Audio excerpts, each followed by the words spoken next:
Michel और इसके दोस्तों का एक ग्रुप था जो हमेशा साथ खेलते और स्कूल में भी एक दूसरों की मदद करते। लेकिन मिशेल की सबसे अच्छी आदत थी कि वो हमेशा सच बोलती थी, चाहे हालात जैसे भी हों। एक दिन मिशेल और इसके दोस्त पार्क में खेल रहे थे। एक बच्ची की गुड़िया गुम हो गई। गुड़िया बहुत कीमती थी और वो बच्ची भी रोने लगी। मिशेल की एक दोस्त को वो गुड़िया मिली, लेकिन इसने सोचा कि वो इस गुड़िया को अपने पास रख ले और झूठ बोल दे कि इसको कोई गुड़िया नहीं मिली। मिशेल ने जब इसको ऐसा करते देखा तो इसे एक अजीब सा एहसास हुआ। इसने फ़ौरन अपनी दोस्त को कहा, ये गुड़िया इस बच्ची की है, तुम्हें इसको वापस कर देना चाहिए। लेकिन इसकी दोस्त ने कहा, ये छोटी सी तो बात है, इसको पास रख लेते हैं, कोई नहीं जान पाएगा। मिशेल ने अपनी दोस्त की बात बिल्कुल नहीं मानी और जब वो बच्ची गुड़िया ढूंढती हुई वहाँ से गुजरी, मिशेल ने इसको सच्चाई बताई कि गुड़िया मेरी दोस्त के पास थी और इसको तुम्हें वापस करना चाहिए। वो बच्ची बहुत खुश हुई और मिशेल की सच्चाई की तारीफ की। मिशेल की दोस्त भी शर्मिंदा हो गई और कहने लगी, मैंने गलत किया है, ये लो तुम अपनी गुड़िया, मुझे झूठ नहीं बोलना चाहिए था। मिशेल ने मुस्कुराकर कहा, सच बोलने से हमेशा दिल को सुकून मिलता है, ये सही होता है। इस दिन के बाद मिशेल की दोस्त ने भी हमेशा सच बोलने का वादा किया और सच्चाई की अहमियत को समझा और सब दोबारा मिलकर खेलने लगे। इस कहानी से हमें सबक मिलता है कि सच्चाई का रास्ता हमेशा बेहतर रास्ता है। सच बोलने से दिल को सुकून मिलता है और दूसरों का इत्मीनान हासिल होता है।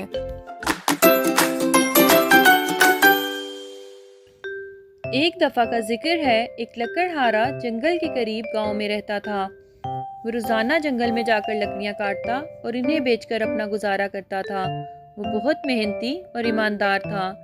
एक दिन जब दरिया के किनारे लकड़ियां काट रहा था, इसका कुल्हाड़ा इसके हाथ से फिसलकर दरिया में गिर गया। दरिया बहुत गहरा था और लकड़हारे के लिए अपना कुल्हाड़ा वापस लेना मुमकिन न था। वह दरिया के किनारे बैठकर रोने लगा और इस बात से परेशान कि वो बगैर कुल्हाड़े के पैसे कैसे कमाएगा। अचानक दरिया से एक शख्स जाहिर हुआ और पूछा, तुम क्यों रो रहे हो? लकड़हारे ने अपनी परेशानी की सारी वजह उसको बताई, जिससे इस शख्स को लकड़हारे पर रहम आया। इसने दरिया में गोता लगाया और सोने का कुल्हाड़ा लेकर वापस आया और इससे पूछा, क्या ये तुम्हारा है? लकड़हारे ने जवाब दिया कि ये मेरा नहीं है। वो दोबारा दरिया में गोता लगाकर गया और चांदी का कुल्हाड़ा लाया और पूछा, क्या ये तुम्हारा है? लकड़हारे ने कहा, ये भी मेरा नहीं है। इस शख्स ने तीसरी बार गोता लगाया और एक पुराना जंग आलूद कुल्हाड़ा लेकर आया और पूछा, क्या ये तुम्हारा है?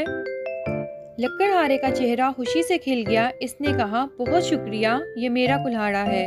वो शख्स इस लकड़हारे की ईमानदारी से इतना मुतासिर हुआ कि तीनों कुल्हाड़े इस शख्स को दे दिए।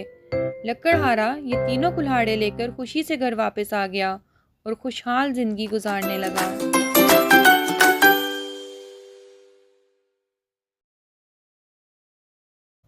एक खूबसूरत बिल्ली थी जिसका नाम बेला था। बेला एक गांव में बूढ़े मियाँ बीवी के साथ रहती थी। बेला को अपने गांव के सब रास्ते अच्छी तरह याद थे और इसे कभी शहर जाने का मौका नहीं मिला था। एक दिन वो शख्स अपने काम से शहर जा रहा था कि बेला चुपके से इसके पीछे गाड़ी में बैठ गई। शहर पहुंचते ही बेला बुलंद इमारतों और रास्तों को देखकर हैरान हो गई और इसने गाड़ी से बाहर छलांग लगा दी। बेला को शहर की रंग बिरंगी जिंदगी बहुत पसंद आ रही थी।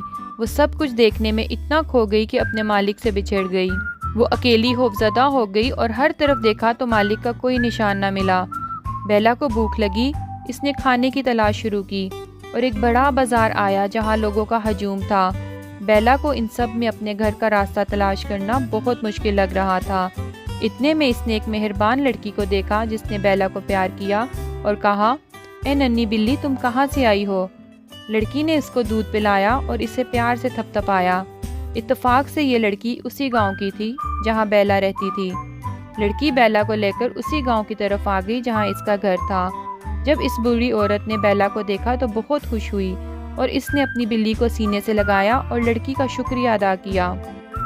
बेला ने सोचा शहर की सैर एक दिलचस्प तजर्बा था, मगर इसने सीखा कि घर से अकेले दूर जाना और गुम हो जाना बहुत खतरनाक हो सकता है और वो अब कभी भी अपने मालिक के बगैर कहीं नहीं जाएगी। यूं बेला को अपने घर आकर बहुत सुकून मिला और वो दोबारा कभी शहर की सैर के लिए अकेली नहीं निकली।